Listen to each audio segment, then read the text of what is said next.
Welcome. You've landed on PaxX TV. I'm your host, Mary Kirby, and in this episode, our UK-based field correspondent, Maryann Simson, pays a visit to EDM, the world's largest supplier of training simulators to both the civil aviation and the defense markets.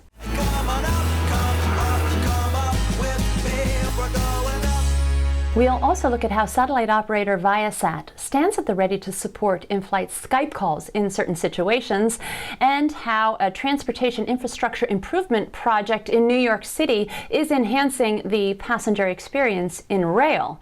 But first, a quick word from our sponsor, Panasonic Avionics.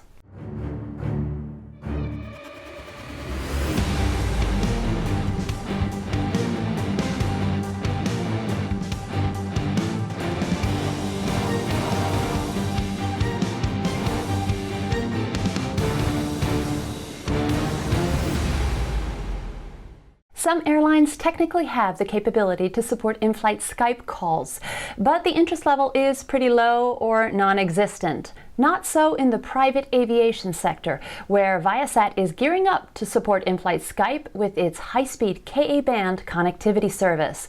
We visited with ViaSat at a recent exhibition to find out more about this new solution for private aviation. And so what we have here is on the roof of the convention center, we've got an antenna connected to the ViaSat network, and we're calling as a CEO on his Gulfstream or large cabin Falcon or even Global, will be calling his ground network to talk to his office, maybe on the ground somewhere. And hey, how's it going? Hey, how are you? Who's there? Myself, Janet. Oh, hi Janet. Yeah. How are you? Doing great. Hey, do you have video of us? Oh, there you go. There you are. All right. There you go. Yeah. Yeah, so, like I said, Mary, we're going over the ViaSat aviation satellite network, the one that's serving 50,000 flights a day already, or excuse me, a month, 50,000 flights a month already in the U.S. And this is what we could experience on a large cabin business jet, the kind of thing that they could experience. Obviously, it wouldn't be a screen quite this large, but hi, Janet. Hi, Jay. Good to see your smiling face out there early. Oh, it's not even 7:30 in California. I know, you know I'm such an early person. Well, thank you. Has the sun come out already? Yes, a beautiful day. All right, cool. The civil aviation sector is expected to double in size in the next 20 years. That means hundreds of thousands of cabin crew members will need fleet-specific emergency response training in the years to come. Runway Girl Network traveled to Manchester to check out the high-tech cabin simulators that airlines are using for the job. Over to you, Maryann. Today, RGN is visiting EDM in Manchester, and Adrian Lambert, head of global marketing here, is going to tell me a little bit about this company and what they do for the global aviation industry. Sure, thanks for coming, Maryann. EDM, based in Manchester, we are a manufacturer of training simulators. We build them for the civil aviation market and for the military market as well. 220 staff. We work from a 100,000 square feet facility here in Newton Heath in East Manchester. And we're the number one in training simulator manufacturer for the civil aviation industry. Can you tell us a little bit about the simulator that we're sitting in right here? Yeah, we're in Scepter today. What this is, we take this to exhibitions around the world, and it basically demonstrates Scepter, which is our audio-visual system for training cabin crew. We designed this product about 4 years ago, and it basically replicates emergency situations on board aircraft. So it takes cabin crew training to an even higher level. So it can mimic ditching, gear collapse, engine fire, all the kind of things you don't want to experience on a plane. This system can mimic. Next, Adrian showed us a few other projects that are ongoing on the workshop floor. Maryann, this is a replica ejection seat. We're very proud to be the only licensed partner for Martin Baker, who are the world's leader in manufacturing ejection seats. And we build high fidelity replicas for the military, for pilot training and technician training. Here we have a 747 upper deck door trainer for Cathay Pacific with an auto slide retraction. We've actually built two cabin emergency evacuation trainers for Cathay Pacific, one of our major clients, a 777 and a A330. And literally they got passed off on their factory acceptance test last week by a team from Cathay Pacific. They're now being dismantled, as you can see, into modular components, and they're going to be shipped, hopefully, the back end of this week, all the way to Hong Kong. So how long does something like this take to build? Anything between 12 and 15 months, depending on the complexity of the training simulator. These were about 14, 15 months to build. And how many simulators of this scope and nature would go through this this workshop on an annual basis? That's a great question. Only about 2 this year. Literally, we can build about 12 door trainers a year, and because of the complexity of these CEETs, it's about 2 per year at the moment, based on our current capacity.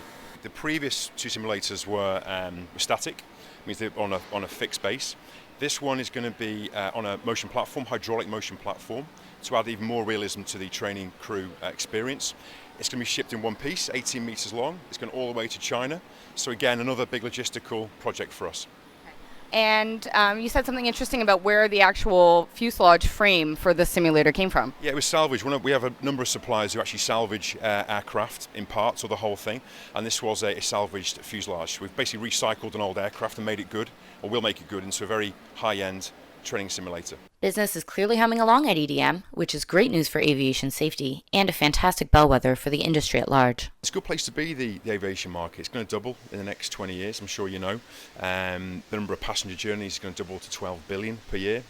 Huge number. The number of aircraft flying people around is going to increase about 40,000, and the number of cabin crew need to be trained will be about 800,000 in 20 years' time. So there's a lot of business out there to be won, which is great news for EDM and even our competitors.